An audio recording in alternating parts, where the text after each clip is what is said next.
I am Ferdinand Marcos, and I am the President of the Republic of the Philippines.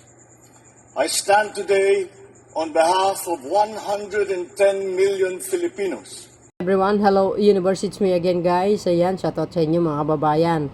Ayan hashtag saan ang Pangulo. Ay siyempre, distribution of government assistance in Catanduanes, Birak Sport Complex, Birak Catanduanes, November 19, 2024. O diba guys? Magtatanong na naman yung mga salot sa lipunan. Alam na alam nyo ang Pangulo pag may mga bagyo sa mga region. Asahan nyo po yan. Bukod pa sa milyon-milyon na ibinigay niya sa local government sa lugar na yan, ay mayroong ayuda pa. Bukod sa ayuda, magbibigay ng relief goods. Bukod sa relief goods, magbibigay ng mga materialis, donate ng mga private company, private sector, lalo na po ang Metrobank, nag-donate ng mga materialis nung panahon ni Christine. Di ba guys? At siyempre, yung mga tawag dito, yung mga nasirang mga mga tulay, ay siyempre, ang Pangulo hindi nagpabaya yan. Hindi naman kasi kaya ng local governments mga kababayan ang Pangulo, Marcos Jr., to the rescue yan. Pag may bagyo, swerte natin. Kasi itong Pangulo na ito, very hands-on yan, mga kababayan. But anyway guys, tunghayan natin ang kanyang pagbibigay ng tulong at milyones, mga relief goods. And of course, but before that, panoorin natin itong pag-ikot niya, sumakay siya ng helicopter. Okay mga beswa, eto na. So yun guys, makita nyo dito, ang Pangulo umikot. Ayan, in-inspection niya yung buong Catanduanes. Inikot ito ng itong helicopter na ito chopper ba ito? Yes. Nakita nyo, ang ganda pala talaga ang view, ang lugar ng Catanduanes. Kasama po yata itong gobernador ng Catanduanes, mga kababayan. Siyempre, ang Pangulo din nagpabaya. Shout out sa mga taga Catanduanes, mga kababayan. Ayan, ang Pangulo nandyan at talagang hinatid na ang tulong para sa taga Catanduanes. Ang ganda pala talaga sa Catanduanes mga beso. Alam nyo, ang Pilipinas, napakaganda talaga yung mga view, yung mga bawat lugar. Naku! Shout out sa mga taga Catanduanes. So yun guys, maraming salamat sa inyong watching. Panoorin natin itong tanumpati ng ating mahal na Pangulo at ang pagbibigay ng kaukulang tulong sa ating mga kababayan sa mga taga Catanduanes. Eto na! Pagsenso, pagsikap ng mabuti ayon sa pinakahuling datos ng Provincial Local Government Unit of Catanduanes, higit sa 39,549 na pamilya o aabot ng 137,440 na individual ang kabuuang naapektuhan sa Catanduanes dahil sa bagyong Pepito.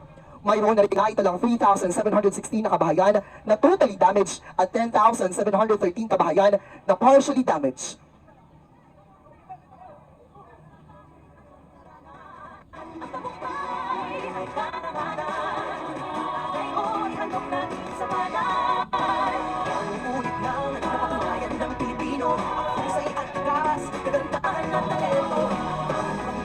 Kasalukuyang namamahagi ang ating mahal na Pangulo ng food packs mula DSWD para sa mga residente ng Catanduanes na nasa lanta ng bagyong Pepito.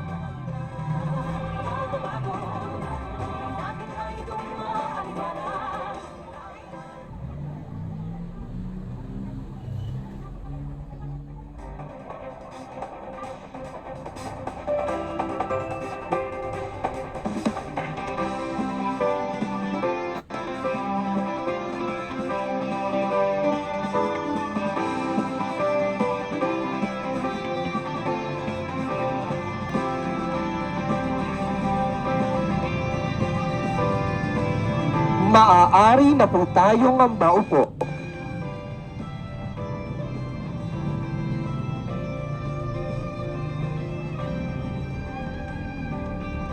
Muli sa ating mga kababayan, maaari na po tayong umupo.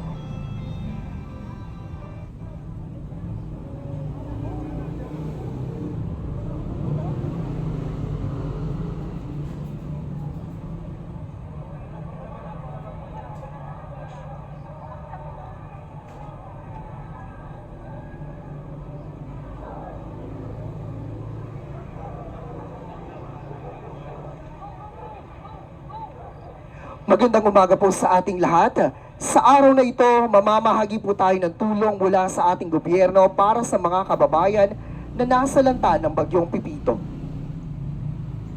Para umpisahan ang ating programa, inaanyayahan po natin si Catanduanes Governor Joseph Cua para sa kanyang mensahe at upang ipakilala ang ating panauhing pandakan. Sa mga minamahal kong Katandunganon at sa mga lingkod bayan na narito, salamat sa ating mahal na Pangulo sa pagdalaw sa atin upang maghatid ng tulong mula sa national government.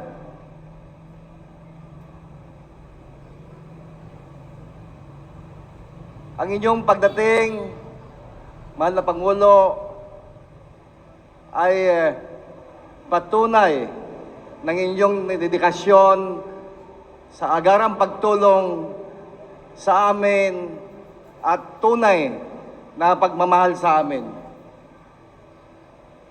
Welcome po sa lalawigan ng Catanduanes. Mula sa aming puso, kami po ay nagpapasalamat sa inyo, ladies and gentlemen, ang Pangulo ng Pilipinas, His Excellency Ferdinand Bongbong Romualdez Marcos Jr.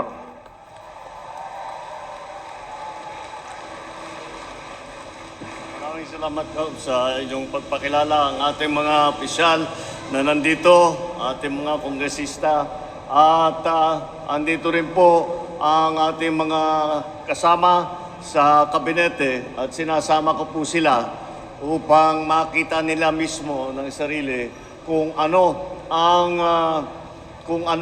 pangangailangan, kung ano ang tunay na sitwasyon dito sa lalawigan ng Catanduanes na tinamaan ng napakalakas na bagyo. Nandito mula po isang tiga-ayos doon sa mga nasirang infrastructure. Nandito po ang Secretary ng DPWH, Secretary Manny Bunuan.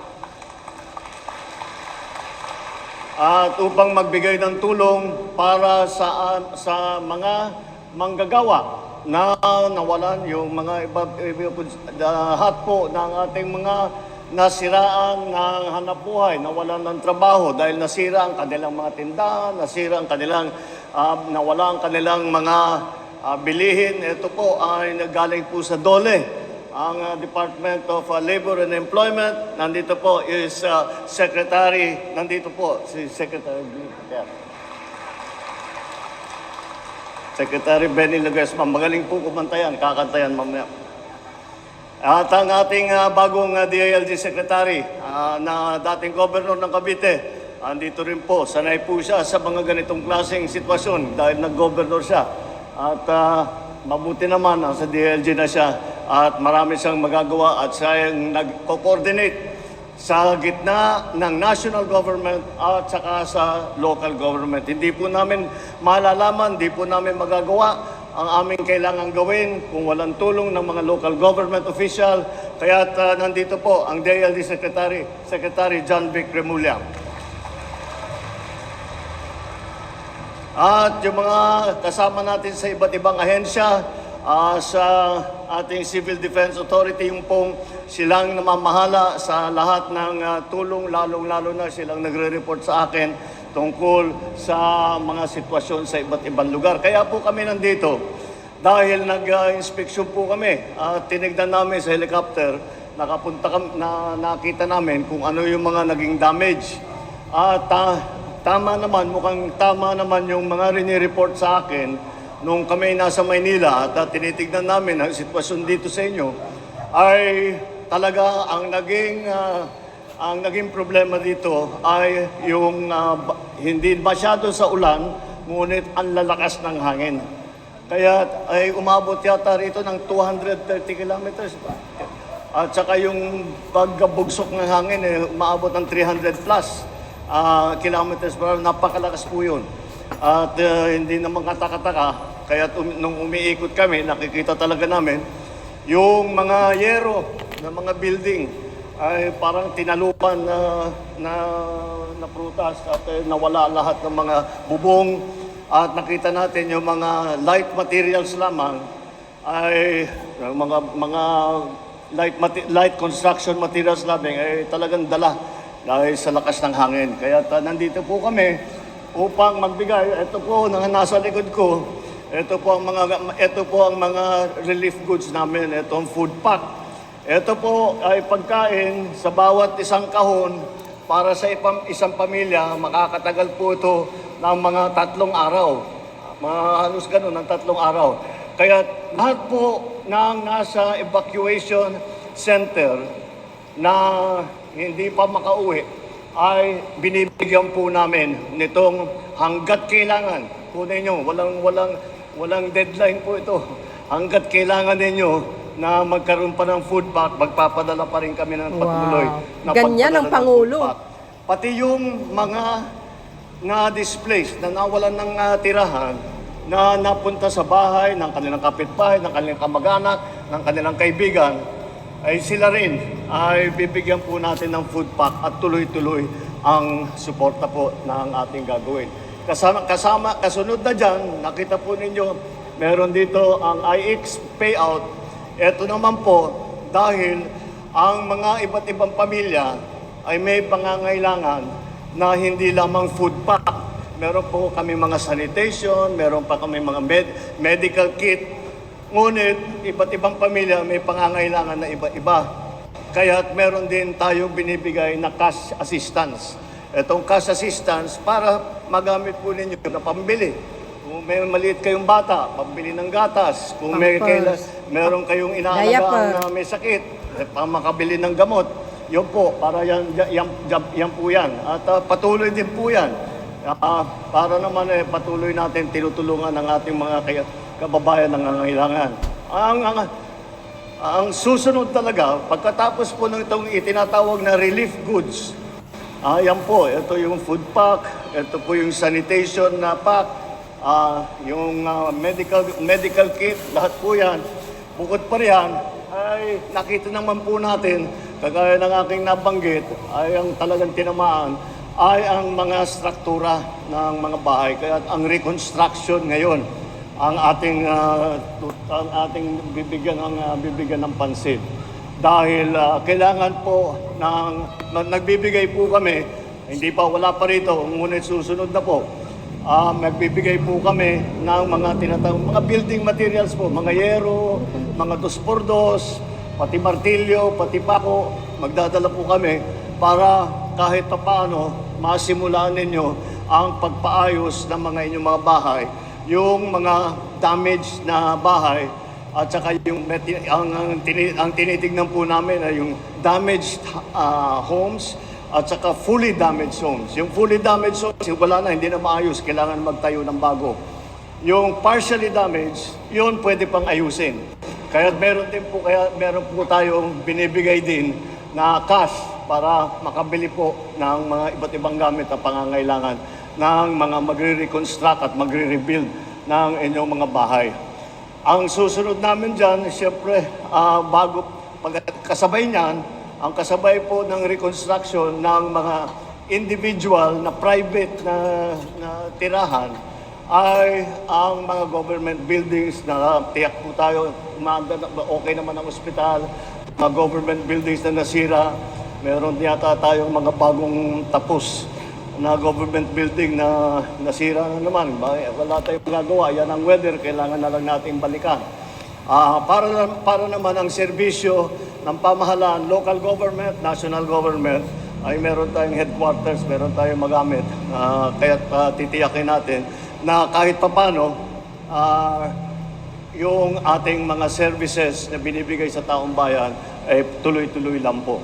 At yan po ang aming gagawin. Mula rito po, pupunta po kami at bibigyan po tayo ng mga report ng local government, ng lalawigan, ng bayan, ng mga iba't ibang bayan at lahat po ng mga ahensya ng pamahalaan upang matignan natin kung ano ba talaga ang kailangan gawin at para pagbalik namin sa Maynila ay alam na namin kung anong kailangan ipadala, anong schedule ang pagpadala, anong gamit ang kailangan pa ba ng food pack, kailangan na ba ng building materials, lahat po yan.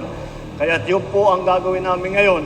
At ngunit huwag kayong mag-alala, pag-alis po namin, tuloy-tuloy din po pag-distribute ng ating food packs, pagbigay ng AX payout, at lahat po ng pati na yung mga nasirang tanim, ang DA mag-i-inspeksyon dyan. Wow. Para ulit mabigyan ng suporta ang ating mga magsasaka. Nakita ko po, yun naman mga fish pond, mukha namang medyo hindi gano'ng malaki ang sira, mayroong mga nasira.